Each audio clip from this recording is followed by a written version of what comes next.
আমাদেরকে যে কোরআন মাজিদ নিয়ামত স্বরূপ দিয়েছেন, এই কোরআন মাজিদকে সর্বপ্রথম জমিনকে বলা হয়েছিল যে জমিন তুমি এই কোরআনের ভারটা নাও।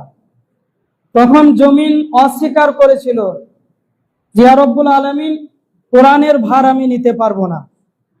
পাহাড়কে আল্লাহ সুবহানাহু ওয়া তাআলা কোরআনের ভারটা নেওয়ার জন্য বলেছিল। পাহাড় কাঁদতে কাঁদতে বলেছিল, ইয়া রব্বুল আলামিন, কোরআনের ভার আমি নিতে পারবো না। কোরআনের ভার যদি আমি নিই তাহলে আমি চূর্ণ বিচূর্ণ হয়ে যাব, ধুলোসাৎ হয়ে যাব। সেই কোরআনকে আল্লাহ সুবহানাহু ওয়া তাআলা বড় ভালোবেসে নবী মুহাম্মদ রাসূলুল্লাহ সাল্লাল্লাহু আলাইহি ওয়াসাল্লামের উপরে কোরআন মাজিদকে নাজিল করলেন। পৃথিবীতে এমন কোন লাইব্রেরি নেই, পৃথিবীতে এমন কোন কিতাব নেই যেই কিতাবটা খোলার সাথে সাথেই বলা আছে যে এই কিতাবের মধ্যে কোনো ভুল পাবে না, এই কিতাবের মধ্যে কোনো সন্দেহ নেই। পৃথিবীর এমন কোনো কিতাব দেখাতে পারবেন না।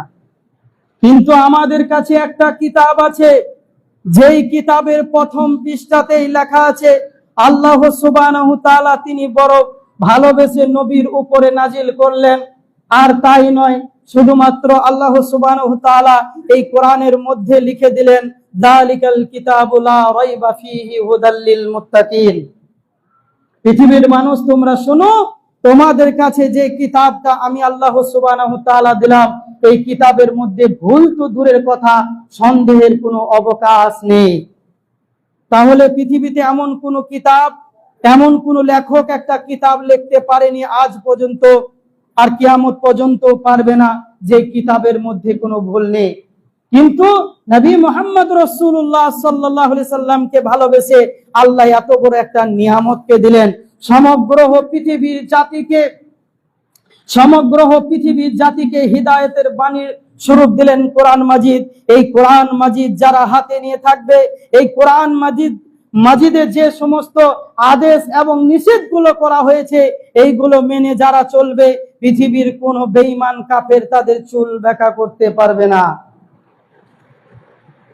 আল্লাহ সুবহানাহু ওয়া তাআলা পবিত্র কোরআন মাজিদের মধ্যে বলছেন, সূরা তওবার মধ্যে আল্লাহ সুবহানাহু ওয়া তাআলা বলছেন, কুল ইন কানা আবাউকুম ওয়া আবনাউকুম, পৃথিবীর মানুষ তোমরা শোনো, তোমরা যখন 7টি জিনিসের প্রতি ভালোবাসা মহব্বত বাড়িয়ে দিবে, আর 3টির মহব্বত যখন ভালোবাসা কমে যাবে, তখন আমার পক্ষ থেকে একটা হুকুম পৃথিবীতে প্রেরণ করা হবে। এটা কে বলছেন? আল্লাহ সুবহানাহু ওয়া তাআলা বলছেন। আমরা 7টি জিনিস বেশি মহব্বত করি, বেশি ভালোবাসি। সেই 7টা জিনিস কি কি? আল্লাহ কোরআনে বলছেন, কুল ইন কানা আবাউকুম, হে নবী আপনি আপনার উম্মতদেরকে বলে দিন, তারা যদি তাদের পিতাদেরকে বেশি ভালোবেসে ফেলে, মহব্বত করে নেয়, ওয়া আবনাউকুম, তাদের ছেলেদের প্রতি, সন্তানের প্রতি যদি বেশি ভালোবাসা থাকে, ওয়া ইখওয়ানুকুম, তাদের ভাইয়ের প্রতি যদি বেশি ভালোবাসা থাকে, ওয়া আজওয়াজুকুম, তাদের বিবির প্রতি যদি বেশি ভালোবাসা থাকে, ওয়া আসিরাতুকুম ওয়া আমওয়ালুন ইফতারাতুমুহা, আর যে মাল তারা সঞ্চয় করেছে, যে মাল তারা ইনকাম করে টাকা পয়সা গচ্ছিত করে রেখেছে, এর প্রতি যদি বেশি ভালোবাসা থাকে, ওয়া আসিরাতুকুম ওয়া আমওয়ালুন ইফতারাতুমুহা ওয়া তিজারাতুন তাকশাউনা কাসাদাহা, আল্লাহ বলছেন আর যে ব্যবসা বাণিজ্য তারা করছে, যেটাতে লাভ লসের ভয় করে, এটার প্রতি যদি বেশি ভালোবাসা থাকে, ওয়া মাসাকিনু তারজাউনাহা, যে বালাখানা তৈরি করেছে, বিল্ডিং তৈরি করেছে, এর প্রতি যদি বেশি ভালোবাসা থাকে, আহাব্বা ইলাইকুম মিনাল্লাহি আল্লাহু বিআমরিহি, যেদিন আমি আমার হুকুম পৃথিবীর বুকে প্রেরণ করে দিব, আমার হুকুম যেদিন পৃথিবীর বুকে চলে আসবে, বেঈমান কাফেররা চতুর্দিকে মুসলমানদেরকে ঘেরাও করবে, মুসলমানের পিঠের চামড়াকে তুলে নেবে, কিচ্ছু করার থাকবে না। কারণ আমরা নিজেই সেই দিকটা বা সেই জায়গাটা আমরা তৈরি করে দিয়েছি। এই জন্য বেঈমান কাফের আজকে চতুর্দিকে মুসলমানদেরকে হ্যাও করে। আরে ও জামানা মে মুআজ্জাজ থি, आज हम भी मुसलमान होकर जमीने होकर तारीख कुरान क्यों है? ওই জামানার মুসলমানরা ছিলেন মুসলমানদের মতন, ওই জামানার সাহাবারা ছিলেন সাহাবাদের মতন, ওই জামানার মুসলিমরা ছিলেন মুসলিমদের মতন। এই জামানার মুসলমানরা লাঞ্ছিত অপমানিত ঘৃণিত কেন? এই জামানার মুসলমানরা এত লাঞ্ছিত অপমানিত ঘৃণিত কেন হচ্ছে? তারিখে কুরআন কিউ হে? এরা কোরআনকে অপমান করার জন্য, হাদিসের মুখে লাথি মারার জন্য এদের দুর্গতি এত নিচে নেমে গেছে, এদের উপরে লাঞ্ছিত অপমানিত ঘৃণিত উঠতে বসতে শুনতে হয়। একটা শিকারী, বুঝতে পারলেন? একটা গল্প, সামান্য গল্প আকারে জ্ঞান পাবেন। একটা শিকারী জঙ্গলে শিকার করতে গেছে। শিকার করাই শুধু কাজ ছিল না, সে সাথে কিছু ভেড়া নিয়ে যেত, ভেড়াগুলোকে চড়াতো আর এদিকে শিকারও করতো। একদিন ভেড়া চড়াতে চড়াতে একটা বাঘের বাচ্চা, ছোট্ট পারান একটা বাঘের বাচ্চা ভেড়ার দলে ঢুকে গেছে। এবার শিকারী কি করলো, তাদেরকে যখন চড়ানো হয়ে গেল তাদেরকে ডাকিয়ে নিয়ে বাড়ি চলে আসলো। দীর্ঘদিন যখন সেই বাঘের বাচ্চাটা ভেড়ার সাথে থাকে, একবারে মোটা তাজা হয়ে গেছে, বড় হয়ে গেছে। কিছুদিন পর আবার তাকে নিয়ে যাওয়া হলো চড়ানোর জন্য। যখন চড়ানোর জন্য যাওয়া হলো তখন বড় একটা বাঘ যেন তাকে দেখছে আর মনে মনে ভাবছে, আরে এ তো আমাদেরই জাত ভাই, এরও তো মোচ আছে বড় বড়, আমারও তো মোচ আছে, এরও তো গায়ে চাকা চাকা দাগ, আমারও তো গায়ে চাকা চাকা দাগ, এ তো হচ্ছে আমারই তো জাত ভাই, এ ভেড়ার দলে কেন? তাকে ফুসলে ফাসলে একটা নদীর কিনারাতে নিয়ে যাওয়া হলো। তারপরে নদীর কিনারায় যখন পানি রয়েছে, সেই পানিতে বলছে, দেখ তুই তো আমার জাত ভাই, ভেড়ার দলে কি করছিস? ভেড়ার দলে কেন আছিস? তখন শুধু তার উত্তর শুধু একটাই, বেন। শব্দ শুধু হচ্ছে কি বেন, আর কিছু উত্তর দিতে পারছে না।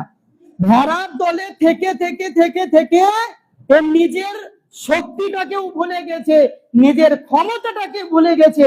আরে বাঘ যদি একবার হুঙ্কার মারে, সারা জঙ্গলে প্রত্যেকটা প্রাণী এক ঘাটে পানি খেতে প্রস্তুত হয়ে যায়, এত বড় ক্ষমতা। আর সে ভেড়ার দলে থেকে আজকে ভেড়া হয়ে গেছে। ঠিক অনুরূপ ভাবে মুসলমান, মনে কিছু নেবেন না, আজকে মুসলমান ভেড়ার দলে থেকে থেকে ভেড়ার মতন হয়ে গেছে। মুসলমান ভুলে গেছে তার ইতিহাস, মুসলমান ভুলে গেছে তার ইতিহাস। আর এই ইতিহাস খুলে দেখুন, 313 জন সৈন্যকে নিয়ে যখন যুদ্ধে রওনা হলো, হাজার হাজার বেঈমান কাফেরদেরকে পরাজয় করেছিল এই মুসলমান।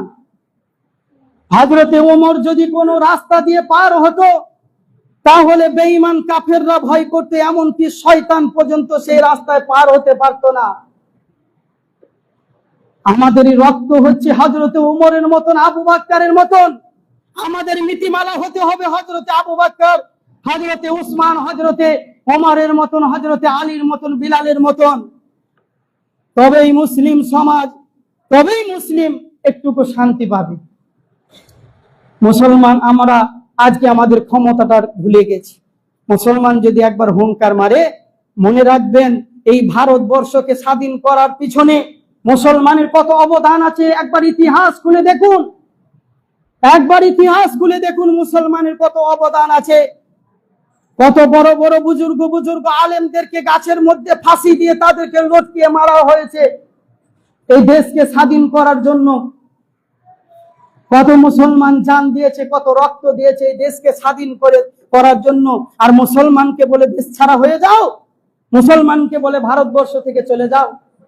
মুসলমান কাউরি দোষ দিয়ে লাভ নেই ভাই, দোষ আমাদেরই, দোষ আমাদেরই। 1000 বছর শুনেছেন কি ঘটনা?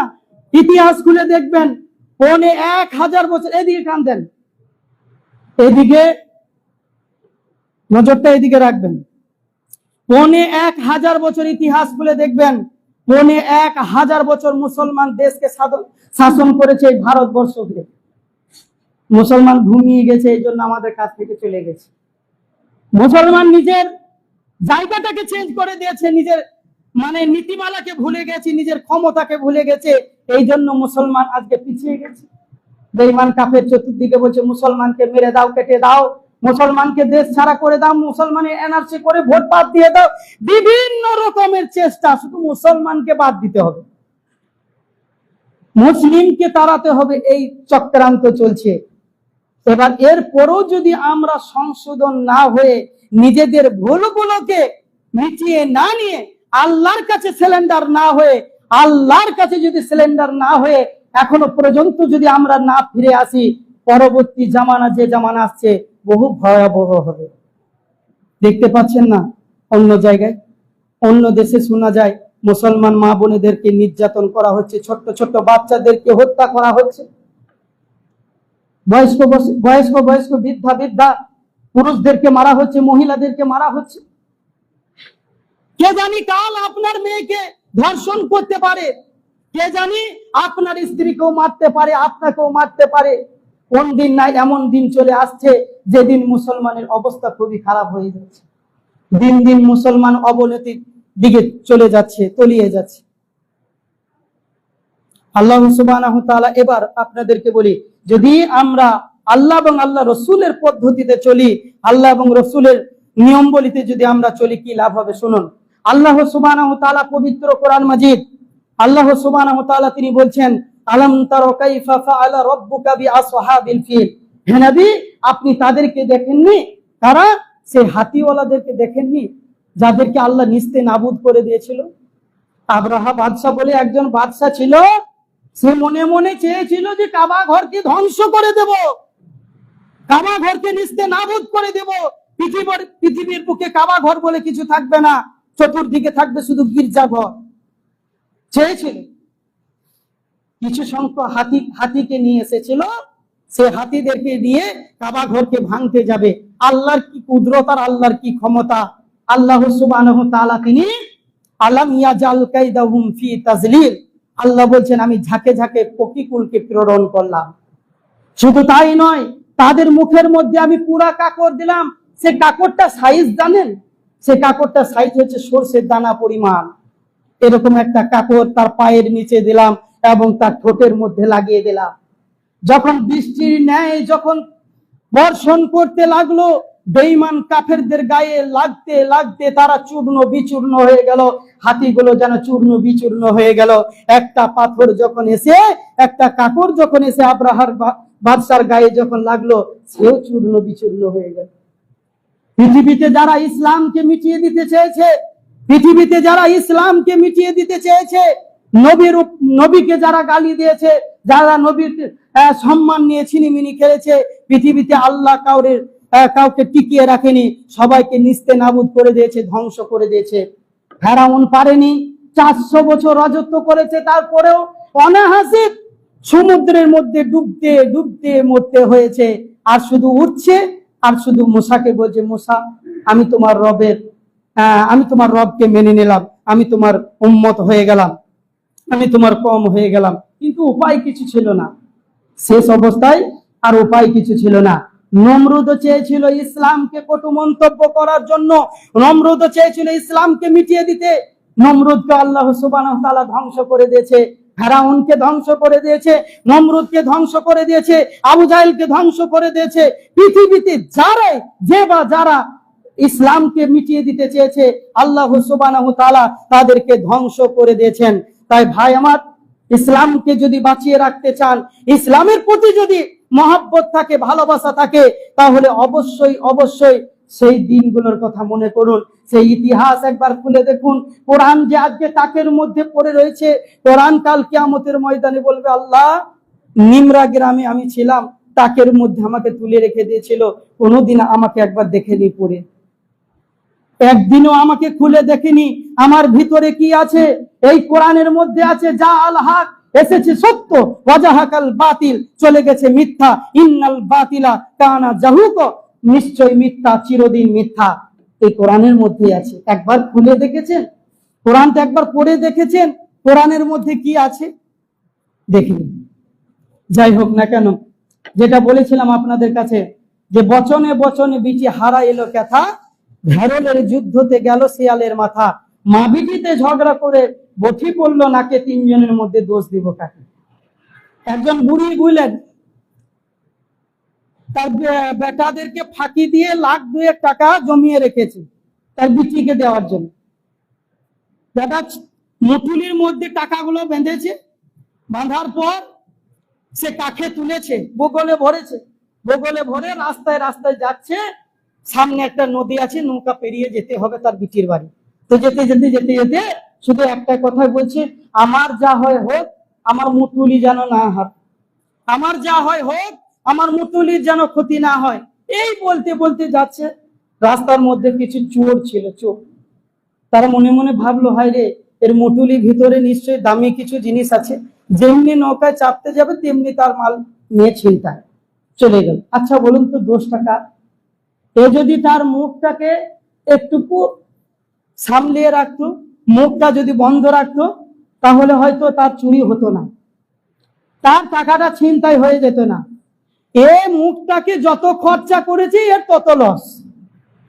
এই জন্য আমরা যে মুখ বা আমরা যে জিহ্বাকে ব্যবহার করি, দেখবেন দাঁতে যদি কিছু ঢুকে যায়, এই দাঁতটা 32টা দাঁত আছে, এই 32টা দাঁতের ফাঁকের মধ্যে যদি একটা কোনো জিনিস ঢুকে যায়, একটা গোশের টুকরো ঢুকে যায়, তো দেখবেন জিভ সারা দিন শুধু খচর খচর খচর খচর করবে, নড়ে বেড়াবে সারা দিন। শুধু কি কেন? যে কতক্ষণে ওই গোশের টুকরোটা বার করা যায়।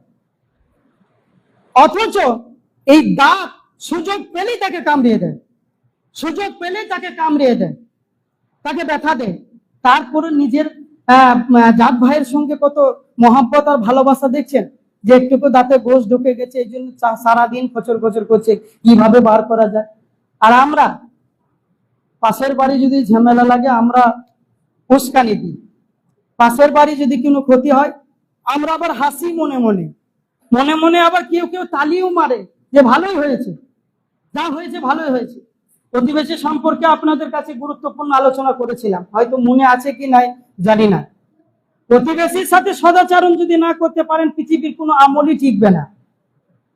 যত বড়ই আমল করেন, কাবা শরীফে যে যদি হজ করেন আর হযরত আসওয়াদে যে যদি চুমুক খান, একটাও আমল গ্রহণযোগ্য হবে না যতক্ষণ না আপনি প্রতিবেশীর সাথে সদাচরণ করেন।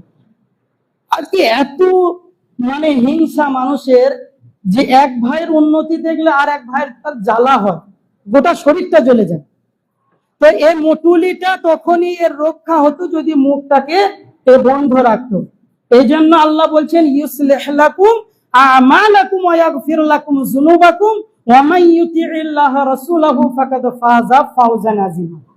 আল্লাহ বলছেন যে তোমাদের মুখ দিয়েছি, জিহ্বা দিয়েছি, দাঁত দিয়েছি, মুখ দিয়ে কথা বলো, ঠিক আছে, কিন্তু এমন কথা বলো না যে এটা মিথ্যা হয়ে যায়, এমন কথা বলো না যে কথার দ্বারাতে গোনা হবে। অতএব মুখটাকে একটুকু চুপ রাখার চেষ্টা করবেন। দ্বিতীয় নম্বর, ভেড়ালের যুদ্ধতে গেল শিয়ালের মাথা। একটা ষাঁড় আর একটা ভেড়া যুদ্ধ লেগেছে, একটা শিয়াল পাশে থেকে দেখছে, বলছে যেটা পড়বে সেটাই আমার। মনে মনে চিন্তা করছে যে যেটা পড়বে সেটাই আমি খাবো। এর আর সবুর হলো না, ধৈর্য হলো না, যখন দুইজনের মাথাতে ঠোকাঠুকি লেগেছে, নিজের মাথাটাকে দিয়ে ভরে দিল। আর মাথাটা ঢোকেছে, আর সাথে সাথে দুইজনের ক্রস যখন হলো, তখন এর মাথাটা ভেঙে চুরমার হলো, মানে মারা গেল। আচ্ছা বলুন তো, দোষটা কার? যদি শিয়ালটা ধৈর্য ধরতো, তাহলে প্রতিফলটা ভালো হতো। এ ধৈর্য ধরলো না, এই জন্য এর জীবনটা চলে গেল।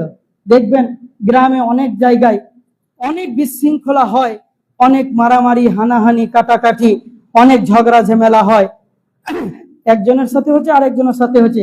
আমরা কি করি? আমরা ছাড়া বা বাদ দিয়ে, আমরা সেই বিষয়টাকে মিটমাট করার বাদ দিয়ে আমরা নিজেদের মাথাকে ঢুকিয়ে দিই। শেষকালে আব্দুর রহমান কোনো গুনহারি কাজ করলো না, কোনো অন্যায়ের কাজ করলো না, আর আব্দুর রহমানকে 3 মাসের জেল দেয়া হলো। হয় কি হয় না? হয়তো। তো অতএব নিজের মাথাটা ঢুকাবার আগে একটু সাবধান থাকার চেষ্টা করো। আমা ভিটিতে ঝগড়া করে বঠি পড়লো নাকি, 3 জনের মধ্যে দোষ দিব কাকে? আজকে পৃথিবীতে চতুর্দিকে মানুষ শুধুমাত্র চিন্তা করছে কোথায় যে 5 টাকা পাওয়া যায়, তাতে সেটা দুর্নীতি হোক আর দাগাবাজি হোক আর বাটপারি হোক, যেটাই হবে হোক না কেন, 5 টাকার জন্য 10 টাকার জন্য নিজের ভাইয়ের গায়ে হাত তুলতেও আমরা দ্বিধাবোধ করি। করি কি করি? করি না। নিজের বাপের গায়েও হাত তুলে দিই, কেউ কেউ আবার লাঠি দিয়ে মারে। তো 5 টাকার জন্য 10 টাকার জন্য আমরা কি করি? নিজের ভাইয়ের গায়ে হাত তুলি, নিজের বাপের গায়ে হাত তুলি। এগুলো করবেন না ভাই। যার যাটা সমস্যা সে সেভাবে মিটিয়ে নেবে, আপনি আপনার জায়গায় থাকুন। ইসলামের তরিকায় যদি চলতে চান, ইসলামের গণ্ডিতে যদি থাকতে চান, ইসলাম হচ্ছে শান্তিপূর্ণ একটা ধর্ম। এই ধর্মে কোনো মারামারি, হানাহানি, কাটাকাটি কিচ্ছু নেই। অতএব সুষ্ঠুভাবে জীবনযাপন চালানোর চেষ্টা করবেন। মা বোনেদেরকে বলবো যে মায়ের আমার, আপনারা যত বেশি পারবেন প্রতিবেশীর সাথে সদাচরণ করার চেষ্টা করবেন, প্রতিবেশীর সাথে ভালো ব্যবহার করার চেষ্টা করবেন, একে অপরে হিংসা করবেন না, একের ওপরে পরনিন্দা, পরচর্চা, গীবত এগুলো থেকে বেঁচে থাকার চেষ্টা করবেন। আল্লাহ আমাদের সকলকে হেফাজত করুক। সকলে বলুন আল্লাহুম্মা আমিন।